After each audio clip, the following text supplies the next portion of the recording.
Hey man, I gotta turn off this ridiculous loud music I've got in the background. no worries. I don't actually hear it. There we go. Um, God help us all. Ah, there we go. Now I can hear you. Cool. How you doing, man? Doing great, thanks. Yeah, You have nice. very nice looking studio setup there. Thanks, man. Yeah, Is it is it virtual or is it real? no, it's real. And believe it or not, it's not that nice of a room. I just know how to make it look. It's like if I switch to this is my Okay. room. It's almost like kind of a little attic thing that we're in a duplex right now. hmm But But good lighting and camera angle is yep, awesome. that's it. Good lighting's nice bokeh behind it. Yeah, that makes all the difference. My friend did that lately. He was working out of his bedroom. I was like, dude, you need to have like a little bit more of a pro setup. And he Yeah. actually painted one corner of his room like this really fancy gray and put in some bookshelves. And now it looks like he's sort of sitting in a library. It's so perfect. He's got all the videos there. It looks super professional. Yeah, that's cool. That's cool. All right. So, yeah, let me just get my bearings here for a minute. Been on calls all morning. No problem. Um, so tell me a little bit about your show. Well, it's just like I do a rolling start. I talk to a different marketer every week. Yeah, Um, and just find out about who they are and what they do in their life. cool. Because this is a weird industry full of weird people. And most people kind of got into this industry through some kind of weird side door. Like they didn't, intend to be here and it just kind of happened and then they made the best of it. And it's interesting to find out people's stories. And I've Yeah, been doing this absolutely. for about a year now, and it's been actually maybe more than a year. More than a year now. It's been really good. Oh, that's cool. Where are you located? I'm Irish. I'm in a place called Kilkenny, which is in the Oh, southeast cool. of Ireland. Cool. And yeah, doing this show is like fulfills like some of the networking stuff for me. Like I have a program I teach called Cash from Connections, which is actually how to like grow business to being an effective networker. And Yep. this doing these weekly interviews is like fulfills multiple things. It's networking. I get a chance to talk to people. It's content, which is great. And I get to learn something because I meet interesting new people all the time. So it's awesome. Yeah, that's great. That's brilliant. Yeah, I was checking out your Facebook posts about your like you were running your challenge and stuff like that. It looked really cool. Yeah, I had a little workshop at the weekend, and myself and a friend of mine, Matthew Volkman, we launched a coaching program off of that. We got our first four members in the last couple of days, which is cool. And now we got to grow it from there. That's cool. It's awesome.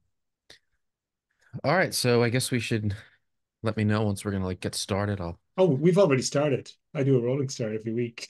Oh, you just rolling. Sorry. All right, Yeah. cool. I'm glad I didn't say Tell anything tell us who horrendously you are. offensive. And yeah, you lucky you didn't say anything wild. Yeah. Yeah, usually I do. Okay. Well, that's why I invited you on because you're funny, Tom. You always have good jokes and like you make someone laugh and you're kind of halfway to having them trust you. So that's kind of cool. Yeah, thanks, man. Appreciate it. Yeah, so I guess I'll give you the backstory, hmm which is my whole life I've been a musician. So I've Yes. always been creative. That's my number one thing. Um, I was a songwriter since high school, been in bands, stuff like that. My goal was to be a rock star. That was the goal. So figure out how to write good songs. I play multiple instruments. I was hmm always a really, really, really bad singer.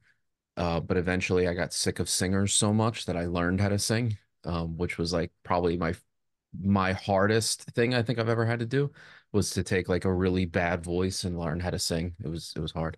Um, and yeah, so eventually with doing music, once the dream didn't happen, um, I will say I had some moderate success on MySpace, and I think that you saw this post recently where I said, I that was my first bout with marketing, watching bands like Metallica and even like some of the hometown bands that we had around here that got big. What I noticed that was prevalent in them versus the guys who just wrote like a good song and then kind of phased away was marketing. And I always used to say when I was in bands to my band members, look, we got to get better at marketing because the operative word in music industry is industry. It's a business. Like we can't just go out there and write. Hotel California and hope that it gets heard by everybody. You have to get the ears, you got to get the eardrums on the song.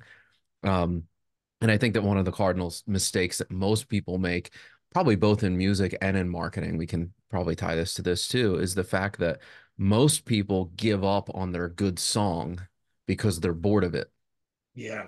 when so many people haven't heard the song yet. And it was a never-ending argument and when I was in bands because musicians would naturally get bored of a song they wrote a year ago. I'm done with that song. And I'm like, but this is the hit that's not heard yet.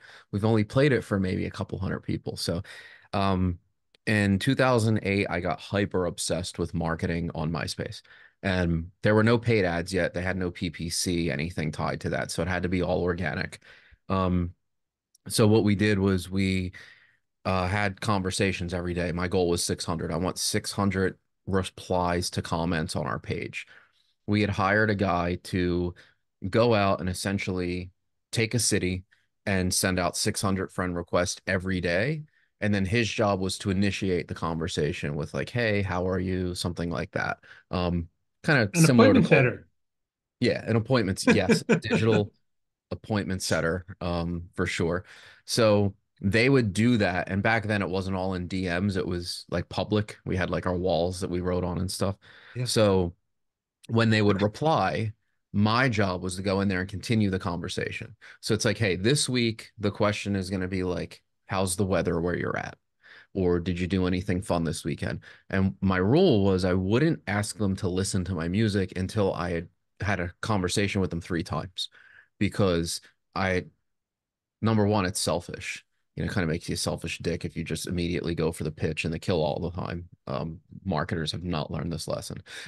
And probably um, never will. no. So, and also, like, if these people are going to be the vehicle to get you to your dream, don't you want to connect with them in a better way than just like, hey, check out my band? Um, so it was exhausting because I spent about 2 to 3 hours a day. Towards the end, we were getting like thousands of comments a day. So it was like a full-time job. It was a lot. But at the end of a year, we hit 2 million plays. Like it worked like a charm. Just doing that consistently caring, worked. And there were a few things that I did in the middle there, like I did random PR campaigns that I didn't know were PR campaigns, just like did something funny, photoshopped our faces on a bunch of Grammy things that happened, like did some reactive marketing stuff, Hmm. um, and stuff like that. So it was fun, but then what happened was that dream didn't work, but I didn't want to work a full-time job. So I went into recording because, it's the next natural move is recording. So then in recording, I had to learn how do I get clients? How do I get people to let me record them, let me produce them? Um, the the lessons that I got from that were really great. I severely undercharged in the beginning, barely made it. I learned how dedicated you can really be to something if you love it. If you love what you do, like recording, you don't care if you made $200 that week. Like you had a really good time doing it. Well, Um, and can I then the just other clarify thing, with you? Like when you what's say I up? got into recording, you Recording. ran a recording studio. Is Yeah, I that ran a right? recording studio. Okay. Um, and eventually made it to the point where the thing that I realized about recording studios is that most recording studios do their marketing wrong because they market the studio. No one cares about the studio. They Yeah. care about the producer. They care about the engineer. They care about the work you did. And more importantly, they care about what you can do for them. So what I started doing, the more and more I learned about marketing, the more and more I tried to apply it to my studio business. And I started branding myself as a producer. And I got out of my home studio and was like, no, I can record you anywhere. We can go to a, really nice $1,000 a day, multi-million-dollar room in Florida. I'll fly to Florida and I'll record you. Um, so I started doing some of that, which was really cool. The thing that I learned about the recording world is I never wanted to charge by hour because at the time I was working a job um, in the real estate world. And I hated clocking in, clocking out. It's not for me. And I used to say to the bands when they would come in, look, my only goal is to get you a good record. So I charge you per song. But this means two things. Number one, when I have an idea, we get to just try my idea because you know I'm not nickel and diming you because I'm not billing you for the hour. And number two, if I want to take a shit, I'm taking a shit. And you guys are just gonna have to take a break. There's no there's no worried about hourly pricing at all. So that was cool because when I transitioned into doing marketing services, everybody was like, "Oh, how much are you an hour for this?" Or "Can you build my website hourly rate?" And I was like, "Nope, never working hourly." Um, and the thing that I learned from doing it in the recording world is when I first got started, said it'd take me 20 hours to do a song. When it started to take me 5 or 10, I gave myself a raise. So I realized like very quickly that the fastest way to earn more money is to become faster at what you do if Hmm. you're in a per project charging model. So I Yes. kind of took all those music principles and then got into marketing, fell in love with it, wanted to start an online recording school called Digital Recording School. Um, and then shortly into that, I was living in Jersey and I read 4 Hour Work Week and knew I wanted to just like leave the country. And my now fiance, my girlfriend at the time, and our two cats packed up and moved to Thailand. And we lived there for like 6 to 7 years. Hmm. Um, Never visited the country before. And when I called her, I remember the exact moment. I said, listen, I've been reading this 4 Hour Work Week book. I want to move to Thailand. I want to do it in 90 days. And she was like, you're high. Like, or I said, I'm sorry, I Were want to you move. high? No, Okay. not that. So I said, I want to move out of the country. I'm thinking Thailand or Argentina. And like we had like a list. And she was like, oh, I'm open to that idea. That sounds cool. And then I was like, I want to do it in 90 days. And that's when she was like, you're high. We can't just leave the country in 90 days. We have to visit first and all that. And when we sat down and did the numbers, I had asked her, what would you be comfortable with? Like, how long would you want to stay in order to save money to hit this goal? She's like, I don't know, like 6 months, I feel like we could save money. When I did the Apple numbers spreadsheet next to each other and factored in the cost of living in Thailand versus what we were paying now and how much we were both working jobs. I was gigging, recording. She was working, I think, 2 or 3 jobs. I was like, well, if we continue down this path, we will save negative $638. So the faster we move, the more money we actually save. So that's what made the goal like tangible and logical. And then we just went all in, sold our stuff, and made the move over there. And I was doing music remotely, thinking, okay, I'm gonna mix people's songs. Um, and what I found was without being in the room with the band as the creation's happening, that I hated that part of the process because it was the Mm. technical part of the process. It wasn't the fun part. It wasn't the hanging out and having laughs in the studio and creating this thing. It's somebody sending me their bad song that I have no control over and saying, make it sound a little better. Um, so I didn't really like that. And then I had a guy ask me, hey, can you build me a website? Because I built a website for my recording blog. And I was like, sure. Um, I never built a website for anyone else before. I knew he was a real estate investor, so I knew that my website was going to be valuable to him. I don't know a single line of code. I used a drag and drop builder. At the time, it was Beaver Builder. Now it's Elementor. Um, and I had website buddies who were like deep in web development. They were like, "Oh, you probably shouldn't take the project. What are you going to charge?" Like I charge 150 an hour. Typically takes me like 10 hours, something like that. And I was like, no, I'm gonna charge based on the result he's gonna get. Like, and I knew him for a long time. I used to work with him for years, so I knew him for about 10 years. And I was like, well, I'll do the website for $6,307. I just pulled it right out of my ass.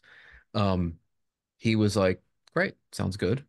Um, did that for him, built him the website. um, then was like, hey, what if I build some funnels for you? We can do a double-sided funnel. We can like have one page that's just to get seller leads and then another to actually flip and sell the properties. So we built that out and within I think it was like 60 days or something, we did 1.3 million through the site in profit. Amazing. Excuse me, not revenue. So that's when I was like, oh shit, like this marketing thing is awesome. Like look at how much results this guy got from some funnels, doing some Facebook ads and just like things like that.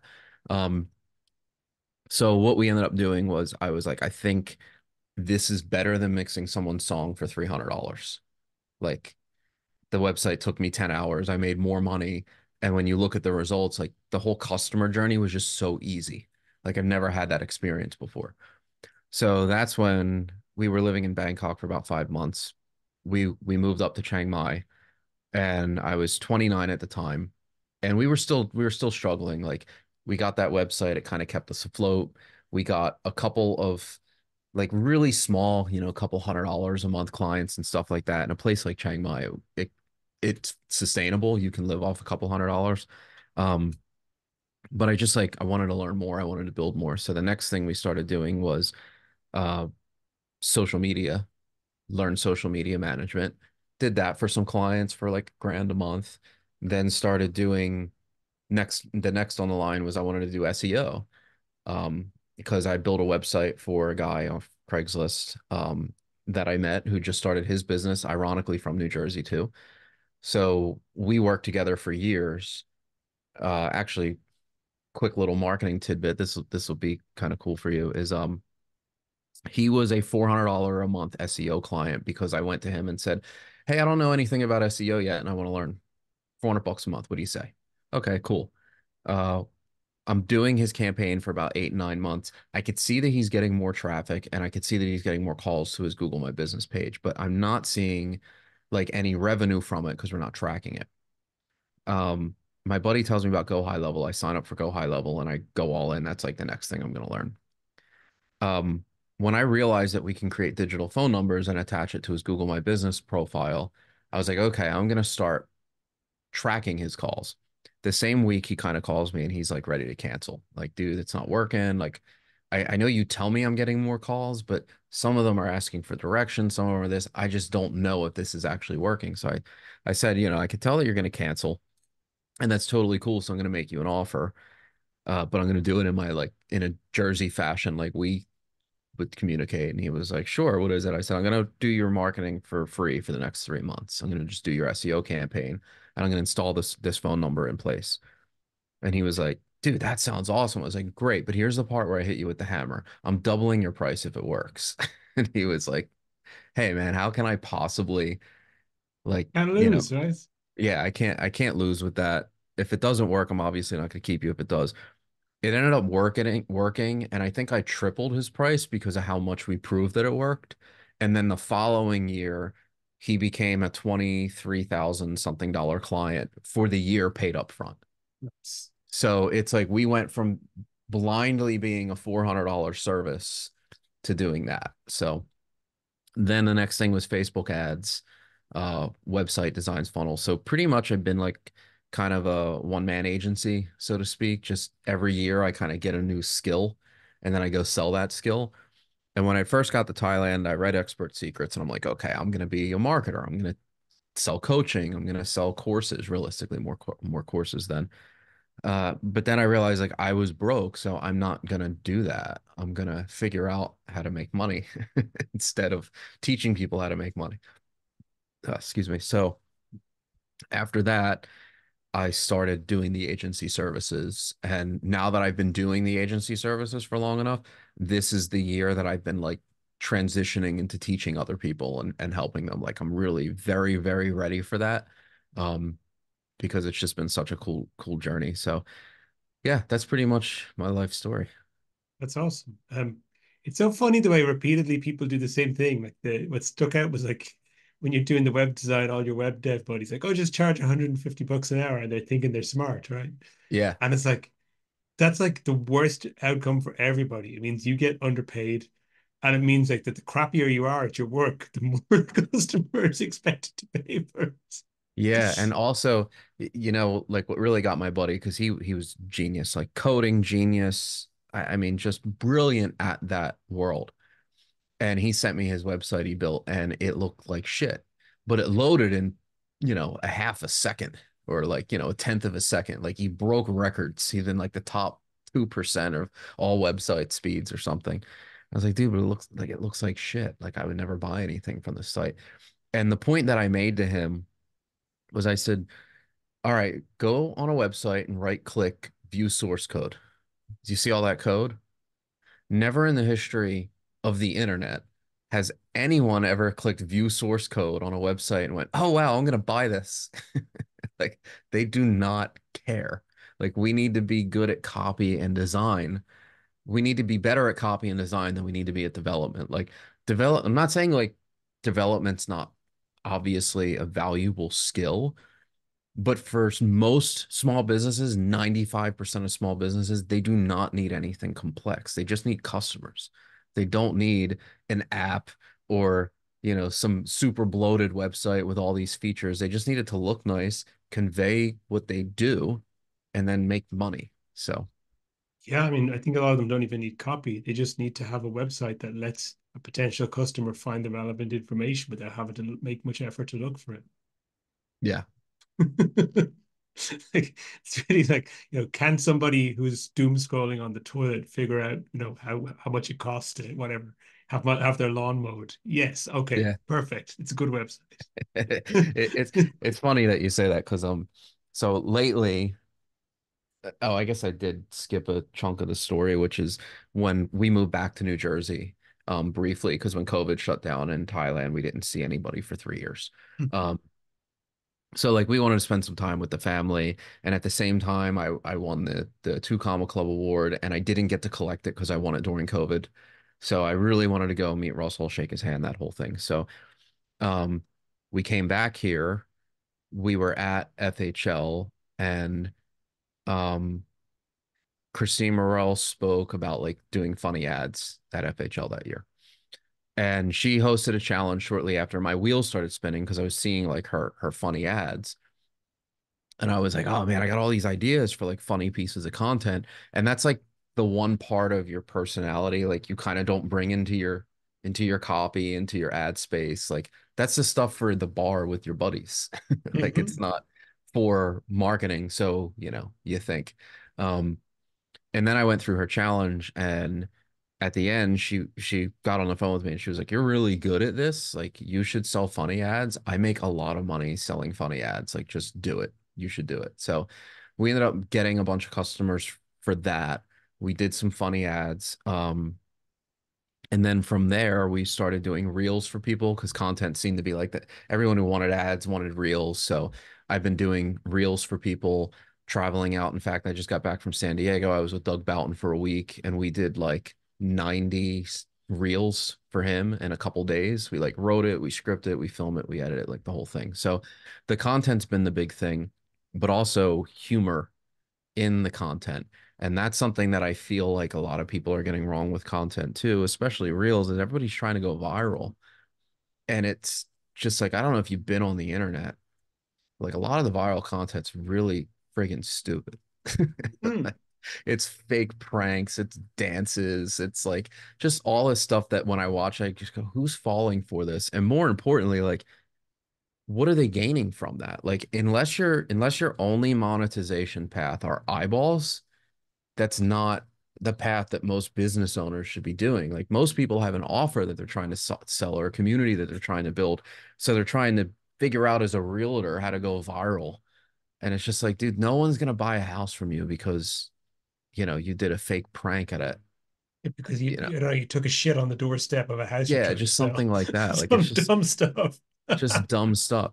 Now, what I do like to do, and I'm hoping I get a little bit of virality from it, is I am bringing humor into my reels personally, for two reasons. Number one, if you're like an uptight, Karen, you're probably not gonna work well with me anyway. Yes. So I'd rather just push you out there. And then the other thing is if you could tie it into a principle, like for example, I just did a reel this week I filmed. And I don't know if it's gonna land with people, but and I will curse, by the way, I'm about to say the F word just That's so anybody okay. knows. Yeah, Um, I'm happy for that. and I beep it out in the reel. But I say, have you ever noticed with diets? Oh, my point is use humor, but I also want to tie it into a principle around my business or my industry or whatever at the Mhm. end. So what I do, the whole like hook story offer thing here is like, have you ever noticed with diets, people are always like, oh man, like I've been so good this week. I can't wait for my cheat day. I'm going to slam my face into a chocolate cake. And I say, this is diets are the only thing we do that with. Like, imagine if that was your relationship. Like, hey, honey, it's Saturday. I'm off to go fuck Jenny. Like, like no one does that. And then I say, but the principle here is like the reason why those diets don't really work for people is because it's not sustainable and it doesn't integrate with a healthy lifestyle. And when you're doing a launch strategy or an ad strategy or content strategy, whatever it is that you're doing, you want it to integrate in your business nicely so that it's sustainable. Um, and then the call to action is just like, look, if you want to make content like this, join my program, I'll teach you, yada, yada, yada. So it's like it'd be cool to go viral for that, but it's also the joke is tied even loosely into what my offer is. A lot of people just create content that doesn't stick, or they do the opposite, which is just pitch, pitch, pitch, pitch, which Hmm. is boring. Who I've seen lately who's been doing that really well is those True Classic guys, the t-shirt company. Have you Yeah. seen their ads? Oh man, they're so charming. Like they're two dudes, and it's just goofy stuff. Like it's kind of, it's goofy music. It's a little bit like those Harmon Brothers type of style of Yeah. thing, but it's less those the Harmon Brother ones are like lots of costumes, lots of bright colors. This is Yep. more just like everyday setting, like two guys at the gym, two guys in the office, like just goofy kind of sitcom stuff, but like nice music, um, and just funny stuff, like just kind of loud and goofy and theatrical, and Yeah. their their products are really like everyday basics. Yeah, But that's cool. the guys are so charming and likable that I'm just like, I'm gonna buy their stuff. It's just a matter of time before I click the button and order. Like it's a cool product, but it's nothing magic. But they're just standing Yeah. out because they're using humor and fun, and very few people are in advertising. Yeah, and I kind of had that revelation when we were the last Super Bowl. I remember the day after the Super Bowl. That's real football, by the way. I know you're over Hmm. there in Ireland, so I just want to clarify It's that. like here in Ireland, we've got like three different things that we call football. Yeah. We have like what you guys call soccer, which is association football. That's English Yep. football. We have Gaelic football. That's our local variation of football. That's a form of football where you play with the soccer ball, but you can also use your hands. And Oh, it's that's got like cool. it's got kind of goals like an American football goal. It's got over goals and under goals. It's Oh, that's cool. that's Gaelic football. Then we have rugby, which is technically Rugby, called yeah. rugby football. In its like ancestral name was rugby football because it comes from the rugby school in England. And of course, there's American football, which is like the fourth variety of football. Which is a thing nobody watches outside of the United States. Yeah. I think it's quite popular in Germany, I've heard, probably because there's so many US Yeah. military bases there. Yeah. Yeah, for sure. That was a cool thing about being in Thailand too, is just like integrating with all of my, British and Irish and Australian friends and stuff like that. And I'd be Yes. telling a story about football and they're like, "Hold on, we gotta we gotta correct you." We got to stop you there, Tom. Yeah, I gotta stop you there. I always like Trevor Noah and Jerry Seinfeld were getting coffee in that show, and he says, you know, and I'm gonna make up the numbers because I don't remember, but Trevor Noah says like, okay, the Super Bowl has 80 million views or something like that. The two worst teams in football, in European football, and he names two teams. He's like, one of their exhibition matches has 220 million views. Clearly, this is the football. Like your best game gets, half or a third of the views. Um, but anyway, like to tie that into the whole funny ads, like what I was thinking about the next day was everybody always talks about the commercials the next day. Like Hmm. more people, I'm not gonna say more, but probably half and half. Like half the people watch the Super Bowl for the commercials and don't care about the sport. And the reason why is because the Super Bowl commercials are entertaining. People, especially Americans, prefer to be entertained over informed. They don't want to be informed about, and I don't mean to get like all, higher level on that stuff, but even just in the advertising function, we don't want to be informed about the product. We want to be entertained. So one of the best ways to do it is funny ads. And it's funny because I do come across people who go like, "Oh no, like that's not going to work. It's not professional. It's not this." And I'm like, "Well, if the biggest advertising event pound for pound for dollar per dollar, In the world. those people choose funny, why? Of course it works. That's the evidence that it works. That's people prefer funny. And it's kind of funny that you say that when you said, "Oh, I see these ads for things and it's funny and I just want to buy it." Just because hey, you've given me a laugh, let me give you some money now. Yeah, I always try to make people laugh. I always like a lot of the stuff I post is just goofy and silly things online Yeah, it's because funny.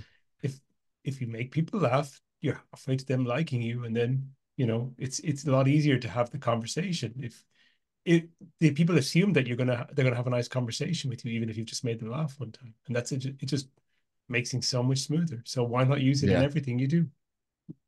Yeah, exactly. Exactly. And then same thing like we were doing Doug's reels and I sat with him right away and I was like, "Listen, Doug, the thing about you is you're the most likable person ever. Like you're just really cool to be around, you're really fun to hang around. I don't get that from your Facebook posts. Like because most of his Facebook posts, he's like, he's teaching something, he's pitching something, and once in a while he's just like sharing like motivation, but usually motivation attached to like a call to action, right?" And I'm like, all of that stuff that we like about you being in your coaching program and getting on Zoom calls, or that I like about just hanging out with you now, isn't like really showcased online. So when we do these reels, I just want to get some of that. Like, let's use reels not just to attract leads, but to actually nurture prospects, actually get them to like us and ignore the engagement counts because the engagement on that stuff is going to be lower because there's no pitch, there's no viral anything to it. But those few people who watch it, they're kind of sitting on the fence about you as a person, as a marketer, and your products, and we're knocking them down. We're pushing them over the fence because they're going, "Oh wow, like this is a real human being. This is really cool," and stuff like that. So I've been finding that doing a mixture of that stuff and content has just been so much better for them, for their results, but also it makes it more fun. Like it's liberating. Like like we did a reel with him about. I was like, "Oh, so you went to college in Philly, right?" And he's like, "Yeah." I was like, "Great. All right, sit down." I've rolled the camera, and I'm like, all right, so here's your hook," and I feed him the hook, and then I ask him a question. I go, "Let me tell you what a Philly cheesesteak has to do with your business. Or today we're going to talk about something different. Philly cheesesteaks." And he like laughs, and he's like, "What? Or why are we doing this? What are we doing?" I said, "Just roll with it." And in the end, we end up tying it into a principle about like three or four different business principles about competition and how when somebody opens a cheesesteak shop in Philly, another one doesn't go out of business because there's Yeah, plenty of business like to go around. And we just tie it into like analogies, all while him sharing a story about how when he was younger, he moved to Philly and went to college there and this, and that. And it just became like this really personal, I feel like I'm sitting having a beer with you, but also tied into at the end of like, hey, here's something you could learn from this. And it just makes it like more relaxed, fun learning. sorry, So darling. Thank you. Sorry, Tom. No, yeah, this is absolutely, I love it. Um, Somebody else has been doing that lately, and I bought his product and joined his coaching program just because this is a guy named Jeff Miller out of Florida. You know who he is? yeah, yeah. Yeah, he Yeah, teaches the agency stuff, yeah. right? He's Yeah. like he's got so many goofy ads. Like he has goofy ads, he has goofy content every day. He makes himself goofy, he does goofy facial expressions, and it's perfect. Yeah. I'm just like, yeah, I like this guy. I immediately trust him more than a guy who's really slick. Yeah. Yeah, that's one thing that I want to incorporate because I am in the process of doing my course. Essentially, what I'm going to do is I'm starting with a lead magnet attached to a community all about content, helping them build their content. Hmm. Um, and hopefully some high ticket buyers come from that of people who go, "Hey, I want to, fly you in to do my ads and content." But I really want to help teach people how to create better content, how to make their stuff look better and everything like that.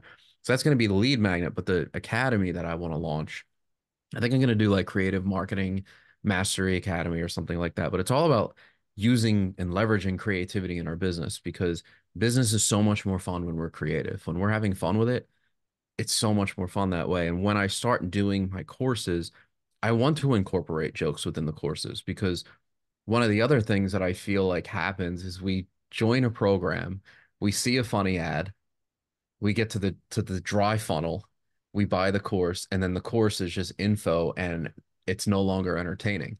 Like I feel like we need to get back to having a mixture of entertainment within things like that. And it kind of ties back something Dan Kennedy said last year at FHL that made me laugh my ass off was Russell was interviewing him and he said, what do you think about this trend to short content and everybody saying like you just need to make 90-second reels to get customers? And he said, whoever's idea this was should be shot. He said, because there's no such thing as content that's too long, only too boring. Like I Yes, sold infomercials where we were on for 6 hours and people stayed on, and you will binge watch a Netflix TV show for 8 hours straight, but you won't consume a YouTube video over 2 minutes. It's just you suck, you're boring. So just be less boring. And kind of when he said that, I was like, oh, that's true. We need to incorporate ways to make it better. people buy you. People want you. They want your personality. They want, Yep. if they like who you are, because everything we're teaching, it's, some people have like their expertise and their niche or their like their corner of it that they're really great at. But in the end, there's 100 different people you can learn this from, or you could just go and bang your head against the keyboard and learn it that way too. Yeah. Like you can brute force it. Um, Dan Kennedy, I think he's great. I was reading somebody talking about how maybe some younger people coming into the market don't like understand that at the beginning that guys like yeah like Hormozy or Russell Brunson like are inheriting a long line of teachers that came before them. I was like, I Yes. think that happens with every young person in every market. But if they actually stick around and they take it seriously and get really interested, they will be like, okay, well, who did he learn from and who did he learn from? And there's always a line. What's been always great about what I've seen from Dan Kennedy is that he's a historian. Like he takes the time to tell you about like how he learned stuff, where he learned stuff from, and maybe with more recent guys like with Hormozy. Brunson gives a lot of credit to Dan Kennedy and I think to Hmm. Napoleon Hill as well. With guys like Hormozy as well, it's like it's more about like just here's what you need to know now. It's like and they're right in a way. They don't need people are not coming for a history lesson. They just want the useful information now. Yeah. But the people who stick around a while, they do want to figure out, hey, there's more to this. Like let's go back the chain and see what else is out there. There's a John Mayer interview I love where he says like if you really want to understand the guitar, don't study your favorite artist, study the 3 or 4 artists that influence them. Mm-hmm. And I started going down a rabbit hole where I realized that all of my books that I was reading were from 2010 forward. And I'm like, oh, that's because they have the easiest marketability, right? Because they have access to advertising and stuff like that that people didn't back in the 90s. But you find out, like, oh, well, who's this name that so and so? Oh, he mentioned Bob Proctor. Let me go look that guy up. Let me get like by digging deeper and going the layer under, I feel like you get a better understanding of the fundamentals of marketing, for sure. You said you were recently in California working with your client Doug, and you created 90 different reels in the space of a few days.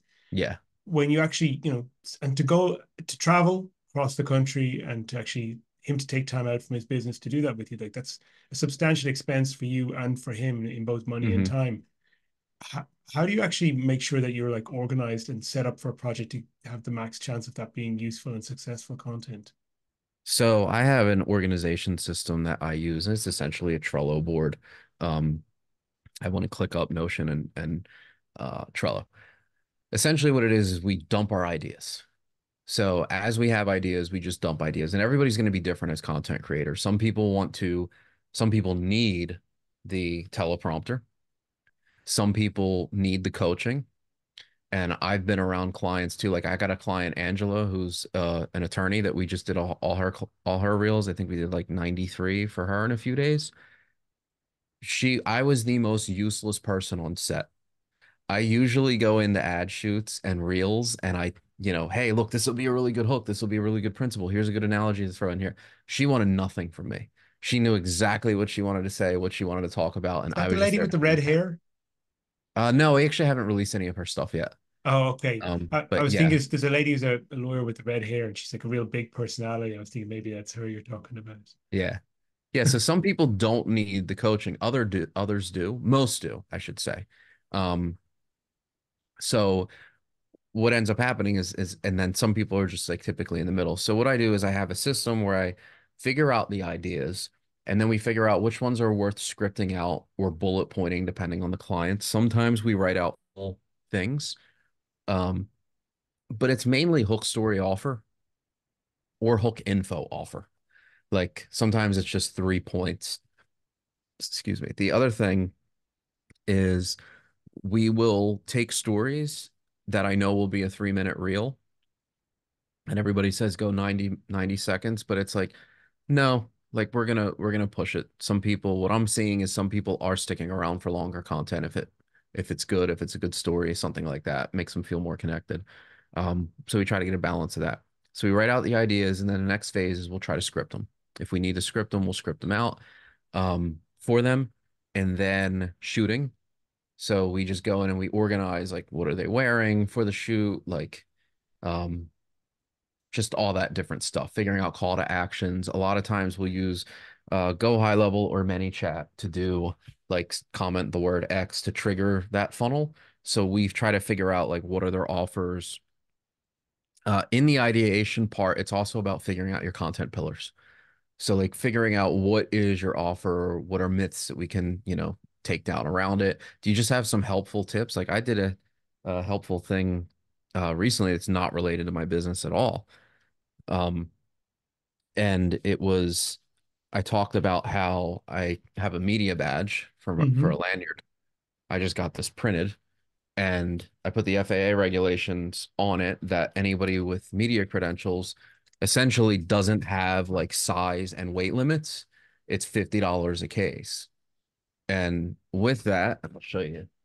Got this monster of a case that I travel with all of my lighting, and it cost me $50 At the airport, you just show at that the media airport. pass. And is that Yeah. like that's a bogus pass you just made up yourself? So here's what I learned.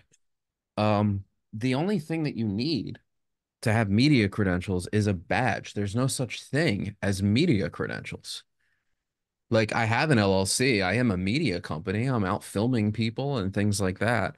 Um, so like that's all you actually need. So I got that when we went to we we had a bunch of clients in California and Arizona over last summer, and I got an all access pass to Metallica's like the band that got me into music when I was younger. So we went to a ton of their shows and scheduled clients around like their shows.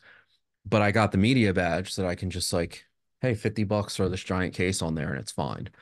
Um, so where before I knew that, it cost so much money to fly with that. It didn't even make sense. Sometimes I went to shoots where I would buy lights on Amazon at the shoots because I'm like, well, I'm just gonna buy $200 worth of lights rather than, figure out sizing restrictions and all that stuff. So, um, long story short, Dan Henry was posting the other day about traveling with bags, and I was like, dude, give me 45 seconds. I'm gonna change the way you travel forever. And I dropped the link to my reel. And then all of a sudden I got, a bunch of likes on it. And messages, and he was messaging me like, dude, is this true? Like, this is so cool. I got all this film gear and everything. And I'm like, yeah, just buy a bigger case for it and you don't have to, you could travel with it and stuff like that. But like that's an example of something that anybody who was in the market to hire me for reels doesn't give a shit about how I get my lighting there. Hmm. um Anybody who's in the market for me to do like their lead gen or their SEO or anything doesn't care about flying with a media badge. um, but everybody was interested in it because it was genuinely helpful and unique. So it's like that's the kind of content that people do have. We all got our little tips and our tricks up our sleeve, but we don't think about it and we don't think to share it. And those things are what make us unique. Like when I first started getting into content, um, I was like, okay, I'm going to be a marketer. All of my stuff's going to be around Dream 100 and copywriting and, ads and stuff like that. And I didn't post anything about music because it wasn't related. And I didn't really post much about Thailand other than like on my personal Facebook, just being like, hey, look at me. This is awesome. Everyone should do this. But we kind of, what's the word I'm looking for? Like, push those things down about ourselves because we Suppress. think, yeah, we suppress it. Thank you. We suppress it because it's getting in the way of our pitch when realistically it's the thing that's accelerating who we are as a person to them. Like it's building connection points. Um, In fact, like I was really on the fence with buying. Dan Henry did a $23,000 coaching program with me, and it was good because it was nice to get the shortcuts that like you kind of want from people. You kind of like get the shortcuts of their experience based on their education and stuff like that. But I went through the challenge and I really, really wanted it. It's $23,000. Just like, oh, I'm just not sure. I'm on the fence. I'm on the fence for about 5 minutes. Him and I get on the video call, and I knew Dan from before he was Dan. He was a recording guy. So he was in a lot of the same recording groups that we had on Facebook and stuff like that, asking about microphones and stuff. So I saw his transformation in the marketing. So he was kind of like a North Star of, oh shit, like if a guy who sets up mics on drums can eventually become that, then maybe I can too. Well, we're talking and he knows that, and he brings out a story about, and it uses an analogy about hand wiring up an 1176 clone, which is a compressor. And he starts geeking out with me for like 60 seconds. Now, most of the room doesn't know what he's talking about. But it creates a connection point, and then he ties into an analogy. And I'm just like, all right, like there it is. There's a thing that pushed me over the fence, was because here you are being a human and connecting, right? Like, so when we come up with those content pillars for people, clients are pretty surprised when they see how much of it isn't like just the pitch of their business, isn't just like, hey, buy this house, or hey, do this thing, or something like that. It's figuring out those personal things under you that you want to share. And then what you do is towards the end of the video, that's when you tie it into your business. And you can do it with analogies, you can do it with just like principles, or tying it in lightly to stories. We don't try to force it, but if it fits, it fits. And then you just give the call to action. And they've been there for a long time. It's like when you're hanging out with somebody at the bar and you're sharing a couple laughs and you're doing this and you're doing that. And then maybe towards the end of the night, they ask you what you do. And it's like a welcome pitch at that point. If you're like, hey, I do this. And by the way, if you ever need help with it, as opposed to flipping it. A lot of people pitch first and then they're humans after. And it's like, no, we need to flip that. So, I love it. There's two things that come to mind. One is Dan Kennedy's Mind Hijacking, which I love. Like it's a video series he did years ago. I think that was like mid 2000s, and I didn't see it. it's You really check that good. out. Um, I'll probably have it somewhere. I can probably share it with you. But the the first like hour of that is him talking about the affinity bridge, and he talks about it from the perspective of just what you said, the same idea about like these points of connection are what disarm people and bring the defense down. They're being mean old Dan Kennedy talks about it in the context of uh, religious scams where people Yeah. basically get scammed out of their money because the person went to the same church or the same synagogue or the same mosque as them. And oh, I thought he was a man of God, but he took all my money. And Yeah. but like it's this, it can be used for good as well. Yeah, he talked about that at Day with Dan at ClickFunnels. They did like this VIP day before the actual funnel hacking event, and he said like he kept referring to it as the church business, and Yeah. he was like, and my religious buddies hate when I say that, but I say, well, what is it then? It's not the It's the not a whatever. business. It's not, Yeah, it's business, like it's a church business. yeah, well, Um, um, I won't go down there, but yeah, the Catholic Church certainly has it's the model corporation for most yeah, organizations these days.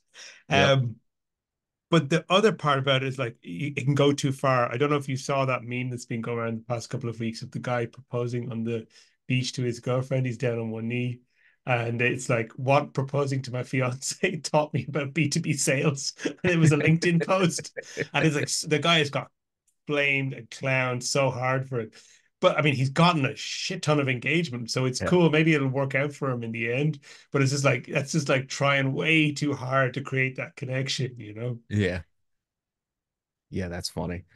Um, closing the deal, dealing with the objection handling. You got 5 more minutes before we wrap, Tom? Yeah, yeah, absolutely. Cool. Last thing I would like to ask you about is just tell me about your 2CC award. How did that come to happen for you? Yeah, sure. So, essentially what I did was I did marketing for the real estate investor I was telling you about. Yes. When I tell people that I got a Two Comma Club award for real estate, they immediately go bullshit because like a house is $300,000. Would you sell three?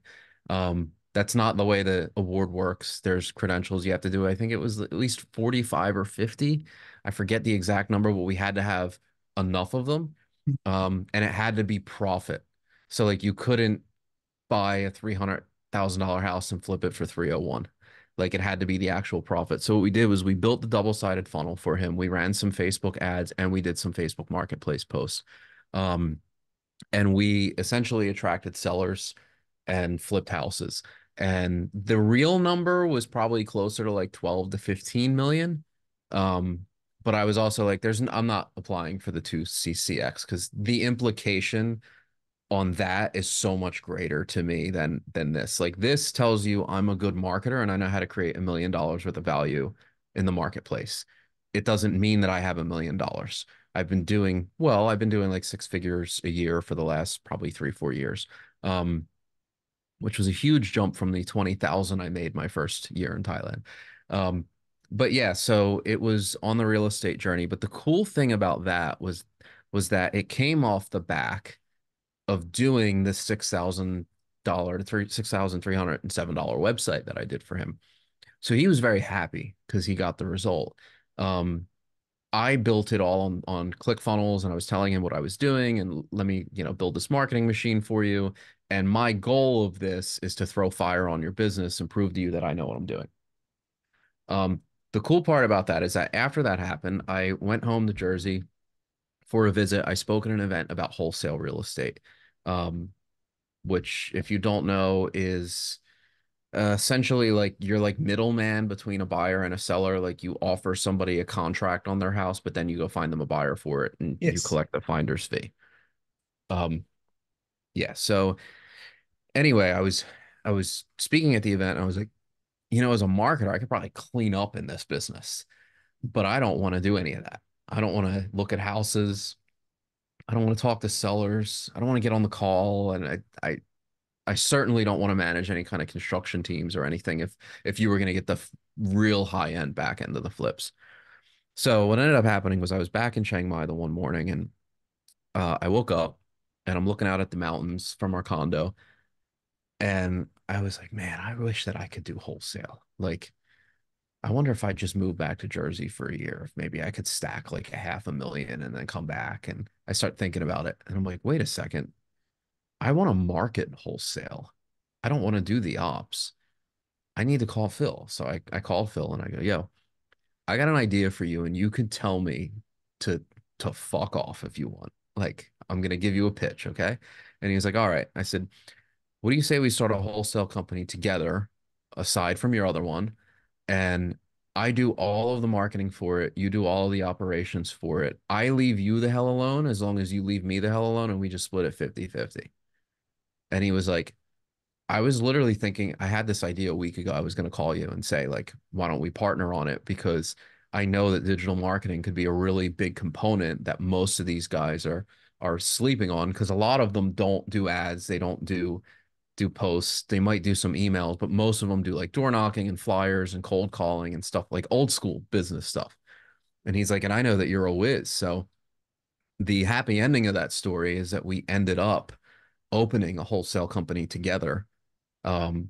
And we started flipping houses. And all I did is build the website, do the SEO, do the stuff that I wanted to do. And it's been the best business relationship ever because we just leave each other alone. Like we talk once in a while to just be like, hey, man, how's everything going? Good.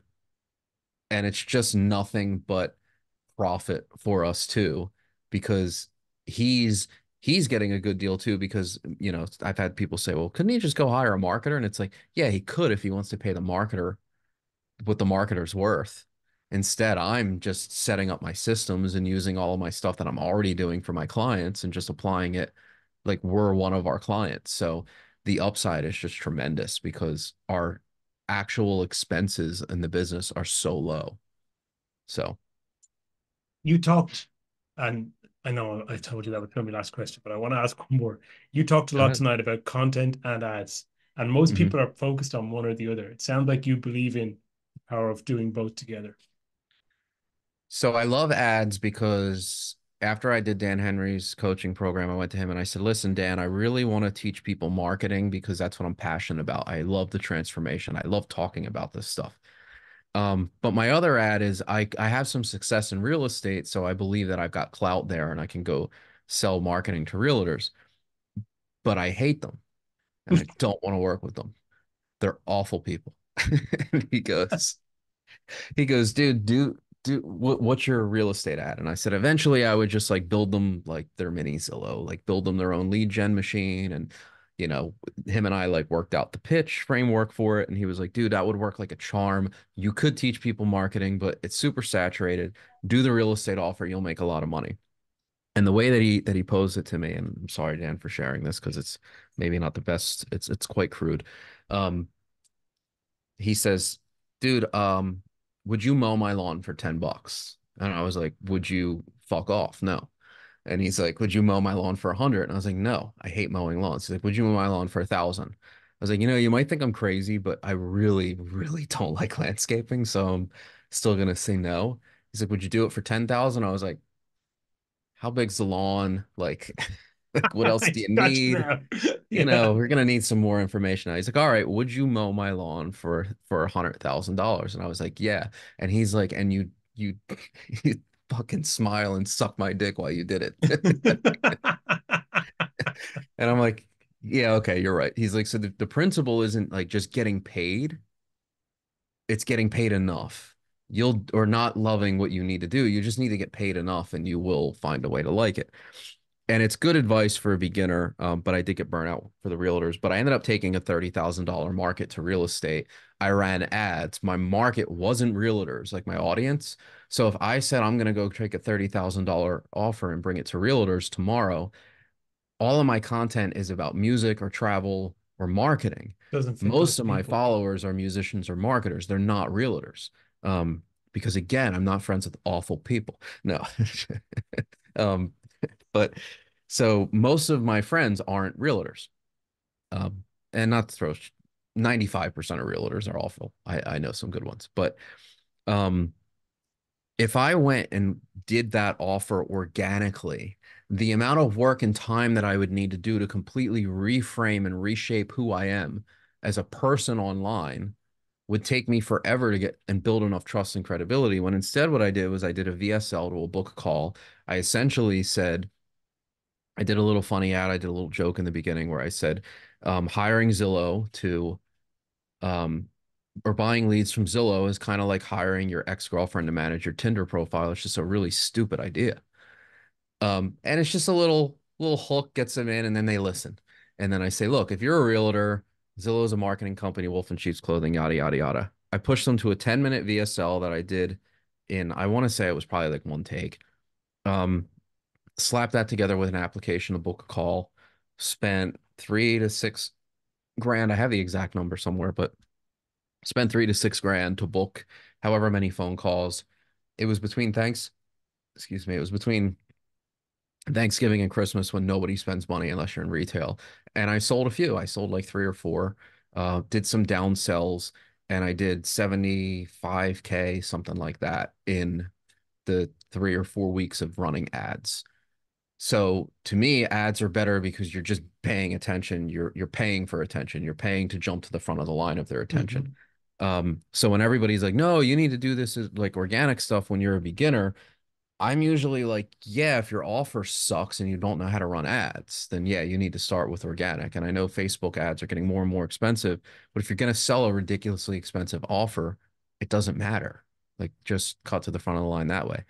Now, on the flip side of that, content is better because the overhead's lower. Um, you can see what's kind of working and not. Like I can go put out 30 pieces of content and whatever is kind of working the most, then I can maybe throw a little ad spend there, and boost it, which is like the cardinal sin of ads. But if you have a ManyChat CTA to it, why not just boost it to more people? Um, so I like both. I'm a fan of both. I think any successful business will do both. I understand the caution of people running ads because when we were in Dan's coaching program, he was like, don't run ads until you've sold three. And I just totally ignored that. I was like, nope, I know that I know how to run an ad and I don't want to build an audience of realtors for the reason that I just said, they're awful. I just want to be clear. Um, but yeah, so yeah, that's been kind of my experience. But I think that people who don't have a viable offer yet, who don't have a proven offer, yeah, they need to do things like cold calling and bothering people and cold DMing and all that stuff, attraction marketing and content. I do like content, but I think the best businesses are built on both. Love it. That's a Yeah. great note to wrap on. Thank you so much, Cool. Tom. Learned a lot. Yeah, you too. It was Loved having really this nice hanging out. conversation with you. Yeah, absolutely. Where do people find out about you the best? Facebook, or do you have a website? Or We'll say Tom Camp Media on Instagram. I think I still have to change my handle back what's to your that. MySpace? It's my MySpace account. Um, yeah, I'm MySpace Tom. Um, yeah, I would say tomcampmedia.com is where I'd push them. Funny ads and funnels for the funny ads, but really just finding me on Facebook and Instagram is the best place to connect. Awesome. I'll put that in the video description. Thank you once again Cool. for being here today. Cool. I appreciate it, man. It was super nice hanging. Okay.